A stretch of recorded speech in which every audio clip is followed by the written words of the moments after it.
ગુજરાત ફર્સ્ટના અહેવાલ બાદ હવે સુરતનું તંત્ર હરકતમાં છે। માછીવાડમાં તાપી કિનારે જમીન ધોવાણ અંગે ગુજરાત ફર્સ્ટે અહેવાલ દર્શાવ્યો અને હવે મામલતદાર અને સિંચાઈ વિભાગના અધિકારી સ્થળ પર પહોંચ્યા। અસરગ્રસ્ત પરિવારોની રજૂઆતો તંત્રએ સાંભળી છે। તાત્કાલિક માટી પુરાણ અને ડ્રેનેજની કામગીરીની બાંહેધરી આપવામાં આવી। આગામી દિવસોમાં પાડો બનાવવાની કાર્યવાહી થશે। વધુ જોખમ ધરાવતા પરિવારોને સ્થળાંતરની પણ સૂચના। 25 થી વધુ પરિવારો હજુ પણ જોખમી ભયના માહોલમાં। તંત્રની કાર્યવાહીથી અસરગ્રસ્તોમાં એક આશાનું કિરણ જન્મ્યું છે।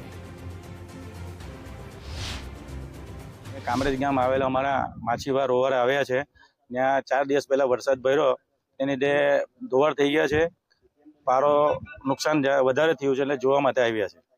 કઈ રીતના અધિકારીઓ કઈ રીતની સૂચનાઓ આપવામાં આવી? કાલ અમારા મિનિસ્ટર સાહેબ કાલે વાત થયેલી મિનિસ્ટર સાહેબ સાથે પફુલભાઈ પાનસરે સાહેબ, અમારા જિલ્લા પંચાયતના પ્રમુખ સમીરભાઈ મોદી સાહેબ કે મહેશભાઈ કાલે અમે ટીમ મોકલશું જિલ્લામાંથી, તમે સર્વે કરાવી દેજો।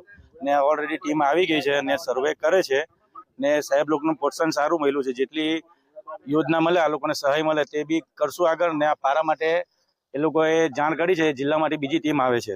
કામરેજ નદીના કિનારે જે ઓવરો આવ્યો છે એ 3 ઓવરા છે। થાણે ઓવરેથી લઈને માછી ઓવરો અને બીજો ભાલિયાવાડ ઓવરો, એ 3 ઓવરો ઉપર આ 4 દિવસના ભારે વરસાદમાં ઘણું નુકસાન થયું છે।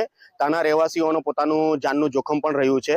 તો સરકારી તંત્ર દ્વારા જેમ બને તેમ વહેલી તકે એને નિવારણ કરવામાં આવે એવી અપેક્ષા સાથે અમે અહીંયા કાર્ય કરી રહ્યા છીએ। અત્યારે ઇન્સ્પેક્શન કર્યું છે અને બીજા ઘણા અધિકારીઓ પણ અત્યારે અહીં વિઝિટ પર આવી રહ્યા છે।